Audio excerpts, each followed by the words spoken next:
The non-stop wave of Star Wars content today leaves most people overwhelmed and burned out. But there was a time when fans would spend years in anticipation for the next chapter, scouring the internet for clues and falling for some lies along the way. Let's dive into the wild world of 2000, the year the internet lost its mind. Well, Alan, Tani, it's finally here. Star Wars Episode 1, The Phantom Menace. For some people, seeing this movie is just short of a religious experience. I've been waiting 15 years since Return of the Jedi came out to see the prequel. There's no way it's going to be a disappointment. Are there any of you that think this is going to be a lousy movie? As soon as fans left theaters from Episode 1, they rushed online, hungry for any hint of what was coming next.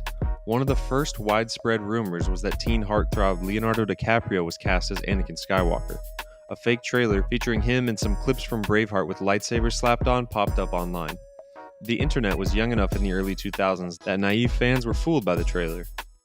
Tidbits of casting, concept art, and leaks from Lucasfilm began to surface on sites such as theforce.net. Fans did their best to Photoshop their idea of what scenes would look like and threw their mock-ups online for other hungry fans to break down.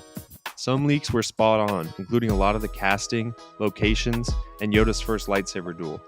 One leaker wrote, "We'll finally see Yoda in battle, but he probably won't be doing somersaults." One of the most controversial rumors was that pop superstars NSYNC were going to appear as Jedi in the movie. Fans were outraged and the media ridiculed the idea.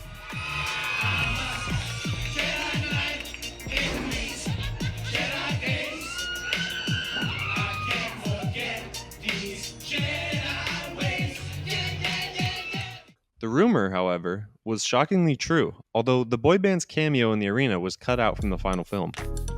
Other leaks were far more outlandish. A popular site called Ain't It Cool News supposedly had on good authority that Tom Hanks' son Colin was going to be playing Anakin's childhood friend Kitster. They also claimed that Anakin and Jar Jar Binks would go on a buddy mission together, and that Christopher Walken would be playing the ancient Sith Lord Darth Bane.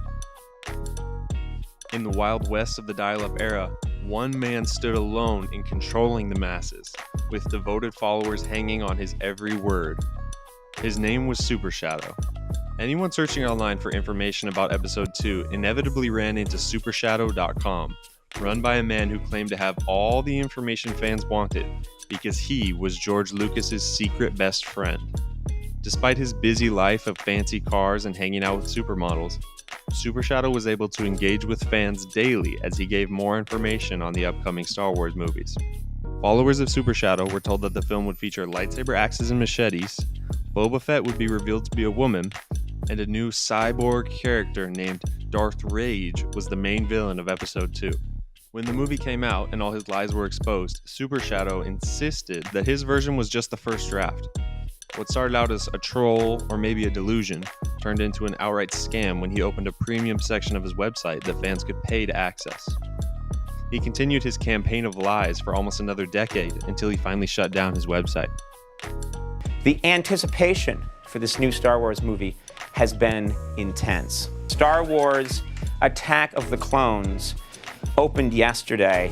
The frenzy around Episode 2 was a chance for fans to obsess over clues together, logging on day after day to catch any little news they could find. Naturally, they ran straight out of the theater and hopped online, joining thousands of others in anticipation for Episode 3, which was 3 long years away.